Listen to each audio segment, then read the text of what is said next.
नमस्कार, खबरें जारी न्यूज 24 पर मैं हूं आपके साथ मकसूद खान। जनता की ऑडिट रिपोर्ट में आज बात बिहार की लोकसभा सीट मधेपुरा की, वो सीट जहां पर यादव के अलावा किसी की जीत नहीं होती। ऐसे में जेडीयू और आरजेडी दोनों ने ही यादव उम्मीदवार उतारकर मधेपुरा की जंग को और ज्यादा दिलचस्प बना दिया है।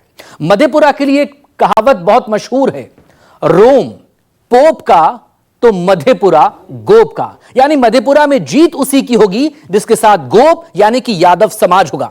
ऐसे में आज देखिए मधेपुरा की जनता की ऑडिट रिपोर्ट।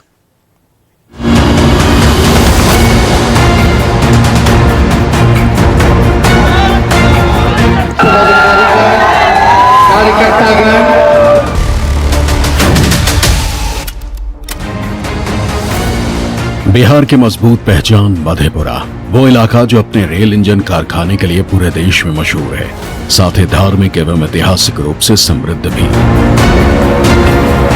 कोसी नदी के किनारे बसा ये जिला अपनी ऐतिहासिक विरासत के साथ साथ राजनीतिक पृष्ठभूमि के लिए भी जाना जाता है। मिथिला कोसी सीमांचल उप क्षेत्र का हिस्सा होने की वजह से यहाँ लोग मैथिली भाषा बोलते हैं।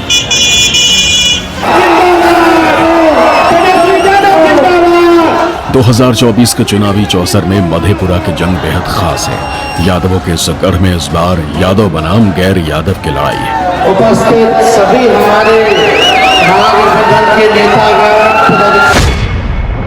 मधेपुरा लोकसभा क्षेत्र को लेकर एक कहावत है जो कि काफी पुरानी है, रोम पोप का और मधेपुरा गोप का, यानी मधेपुरा लोकसभा क्षेत्र में जीत उसी की होगी जिसके साथ यादव समाज होगा और जिसके नाम के आगे यादव होगा उसी उम्मीदवार की जीत होगी मधेपुरा लोकसभा क्षेत्र में। कभी आरजेडी सुप्रीमो लालू प्रसाद यादव तो कभी समाजवादी नेता शरद यादव और कभी बाहुबली पप्पू यादव के बीच चुनावी जंग का गवाह बनता मधेपुरा इस बार अपने चिर परिचित नेता के चुनावी जंग से वंचित रह गया। इस बार मधेपुरा लोकसभा क्षेत्र में मुकाबला जदयू के सिटिंग सांसद दिनेश चंद्र यादव और राजद के कुमार चंद्रदीप के बीच है।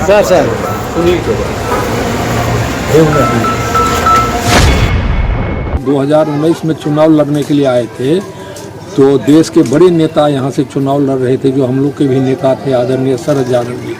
6 लाख वोट से अधिक वोट दिया और उसमें से मधेपुरा का रिकॉर्ड टूट गया कि आज तक जिन जिन नेताओं को मधेपुरा में लोकसभा का चुनाव लड़ने का मौका मिला और न उनको 6 लाख वोट कभी आया, न 3 लाख से अधिक वोट से किसी को जीतने का सौभाग्य प्राप्त हुआ। लेकिन उस बार से तो इस बार की क्या परिस्थिति है सभी लोग जानते हैं कि पहले क्या था और आज के दिन में क्या है। इसी से आप हिसाब लगा दीजिए कि आगे क्या होने वाला है। अथाह प्रेम, स्नेह, विश्वास और समर्थन हमको यहाँ की महान जनता का, कोसी की ऐतिहासिक धरती, समाजवाद की धरती मधेपुरा का हमको मिल रहा है। मैं रिकॉर्ड बहुमत से जीतने जा रहा हूँ। किस मुद्दे पे? With thumping majority and I would create history. ऐतिहासिक जीत होगा ये। यहाँ से 40 में हमको लगता है 1-2 सीट जो सर्वाधिक मत से जीतेगा उसमें से ये शामिल होगा। इस बार का मुकाबला काफी दिलचस्प माना जा रहा है क्योंकि इस बार एक तरफ एनडीए की तरफ से जेडीयू ने दोबारा दिनेश चंद्र यादव पर दाव खेला है तो वहीं आरजेडी ने कुमार चंद्रदीप पर दाव खेला है। हालांकि यादव बहुल इस सीट पर चाहे विधानसभा का चुनाव हो या फिर लोकसभा का, यादव के अलावा किसी और जाति के उम्मीदवार को यहाँ कभी जीत नसीब नहीं हुई। ही मुद्दा है, हम लोग तो 2 मुद्दा है, विकास और रोजगार। यहाँ विकास हर मोर्चे पे होना है और रोजगार मुहैया कराना है ना। वर्तमान सांसद, यह निवर्तमान कहना चाहिए, अब तो आउटगोइंग ही है। तो 5 साल के कार्यकाल में उनकी उपलब्धि नगण्य रही है, उनकी उपस्थिति भी नगण्य रही है। लोगों से मिलना और दर्शन भी दुर्लभ रहा है उनका। राजद के उम्मीदवार कुमार चंद्रदीप का संबंध समृद्ध राजनीतिक घराने से है। भूपेंद्र नारायण मंडल विश्वविद्यालय के संस्थापक, कुलपति व राज्यसभा सदस्य डॉक्टर रमेंद्र कुमार यादव रवि के पुत्र और संविधान सभा के सदस्य कमलेश्वरी प्रसाद यादव के पौत्र हैं। ये प्राध्यापक हैं और राजद के विद्वान नेताओं में से एक हैं। हम सम्मान करते हैं बुजुर्ग हो गए। एक तरफ आरजेडी प्रत्याशी बदलाव की बात कर रहे हैं तो वहीं दूसरी तरफ वर्तमान सांसद और जेडीयू प्रत्याशी का साफ कहना है कि जनता के लिए उन्होंने जितना काम किया है उससे जनता खुश है और उन्हें ही जिताकर संसद में अपना प्रतिनिधित्व करने भेजेगी। मुद्दा तो हमारा दल जो है और एनडीए गठबंधन है, उसका मुद्दा तो विकास ही है। कोई पहली बार नहीं, माननीय मुख्यमंत्री जी जितना चुनाव लड़े तो बताते हैं कि सो हम विकास करेंगे तो चुनाव में जाएंगे, नहीं करेंगे तो नहीं जाएंगे। जैसे कहे थे कि हर घर को बिजली नहीं लगेगा तो हम चुनाव में वोट मांगने नहीं जाएंगे। विकास मुद्दा यह सब विदित है, हम लोग का मुद्दा केंद्र का और राज्य का विकास ही है और मेरा तो है ही।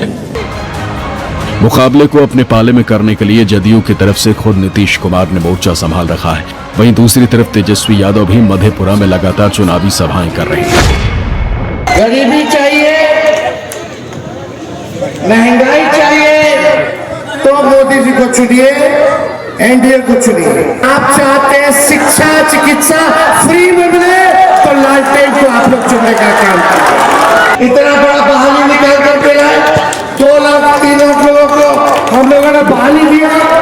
बार बार बोलते जल्दी निकालिए, और जल्दी हम लोगों ने नियमावली बनाकर निकालने का काम किया। जातीय समीकरण के हिसाब से देखें तो मधेपुरा लोकसभा सीट यादव लैंड है। यही वजह है कि बिहार के सियासी गलियारों में एक कहावत कही जाती है, रोम है पोप का और मधेपुरा है गोप का। गोप यानी यादव। इस सीट के जातीय समीकरण पर नजर डालें तो कुल मतदाता करीब 18,84,883 हैं, जिसमें पुरुष मतदाता है 9,07,830। वहीं महिला मतदाता की संख्या है 9,77,022। इस सीट पर करीब 3.3 लाख यादव वोटर हैं। 1.8 लाख मुस्लिम मतदाताओं की संख्या है। ब्राह्मण वोटर की संख्या 1.7 लाख, राजपूत वोटर की संख्या 1.1 लाख है, दलित 1.10 लाख, कुर्मी कोयरी वोटर की संख्या करीब 1.25 लाख है। यहाँ राजद की मूल ताकत एमवाई है। यादव की संख्या लगभग 3.5 लाख तो मुस्लिम 1.5 लाख मतदाता है। दूसरी ओर एनडीए की तरफ सवर्ण के करीब 3 लाख मत और अति पिछड़ा और यादव माइनस पिछड़ा का साइलेंट वोट एनडीए की ताकत है। हालांकि मधेपुरा की जनता इस बार 2 धड़ों में बढ़ती नजर आ रही है। अभी तो गठबंधन की हवा चल रही है, मतलब जेडीयू और बीजेपी, दिनेश चंद्र यादव। जेडीयू में दिनेश चंद्र यादव से मतलब लोग खुश नहीं है, मगर मोटा मोटी आपको मोदी की बोल कर उनको ही सपोर्ट मिलने का चांस ज़्यादा है, मोदी के नाम पर। यार के सोच के वोट दमो अथी मोदी के दबे न दबा सर, ओकरे न दबा अखन दै छै सब कुछ आ देबै ककरा। यहाँ का माहौल अब की बार जो है ना मोदी जी की झोली में है। देश के लिए सोच रहा है सब जनता। आगे बार जो है ना लालू जी के बारे में सोचा जाएगा। बेरोजगारी, बदहाल शिक्षा व्यवस्था, बदहाल स्वास्थ्य व्यवस्था और पलायन क्षेत्र की गंभीर समस्या है। मधेपुरा की जनता कई साल से खुद को ठगा सा महसूस कर रही है, लेकिन चुनाव के दिन जाति को ध्यान में रखकर ही मतदाता अपना मत देते हैं। यानी जातीय गठबंधन हमेशा से मधेपुरा में हावी ही रहा है। का भाव है, सभी हमारे वरिष्ठ नेतागण भी यहाँ मतदाता जो है ना मोदी जी से उब चुके हैं। कोई रोजगार नहीं है, किसी चीज की व्यवस्था नहीं है, कोई यादव की बात नहीं है। एक मत होकर आरजेडी को लोग सब कास्ट करेंगे। मतलब सरकार को मतलब हम लोग जैसे मोदी है और कांग्रेस को लाना चाहते हैं। नया कोई आवाज नहीं। बिहारीगंज में वो ट्रेन ने बढ़ा सके। एगो ट्रेन है वही भर दिन जाता है, भर दिन आता है। कोई ट्रेन है बिहारीगंज सुविधा। मेन तो बिहारीगंज में जो ट्रेन का सुविधा है, मूल सुविधा वो होना चाहिए। ट्रेन का कोई सुविधा नहीं है बिहारीगंज में। यहाँ पर देखिए यादव और मुस्लिम मेजर आरजेडी के साथ है, मेजर।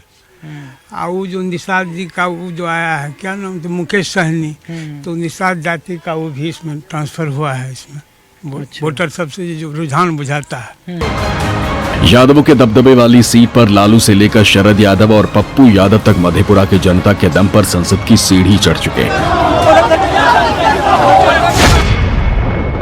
मधेपुरा लोकसभा क्षेत्र की जनता ने कई बड़े बड़े बिहार के दिग्गज नेताओं को लोकसभा भेजने का काम किया है।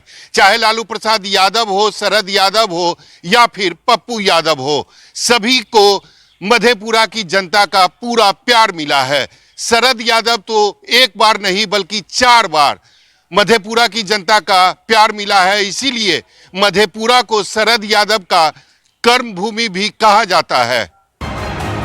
इस सीट के सियासी समीकरण की बात करें तो यहां सिर्फ बीपी मंडल के अलावा जितने भी सांसद रहे हैं वो सब यादव रहे हैं। पहली बार इस सीट में 1967 में लोकसभा का चुनाव हुआ था, तब इस सीट से बीपी मंडल ने जीत दर्ज की थी। मधेपुरा लोकसभा सीट पर 16 बार चुनाव हो चुके हैं, जिनमें 4 बार आरजेडी ने जीत दर्ज की। 1998, 2004, 2004 उपचुनाव और 2014 में आरजेडी ने जीत दर्ज की।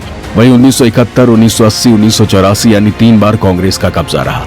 3 बार जेडीयू ने 1999, 2009 और 2019 में जीत का परचम लहराया। वहीं एक बार 1967 में एसएसपी ने जीत दर्ज की। 1977 में भारतीय लोकदल और 1968 में एक बार निर्दलीय उम्मीदवार ने जीत दर्ज की। तीसरे चरण में 7 मई को वोटिंग होनी है। 4 जून को रिजल्ट आएगा। इस बार देखना है कि मधेपुरा की जनता यादव बनाम गैर यादव की लड़ाई में किसका साथ देती है और किसका दिल्ली दरबार पहुंचने का सपना साकार होता है। सहयोगी तुर बसु और ऋषिकेश के साथ सौरभ कुमार, मधेपुरा, न्यूज़ 24।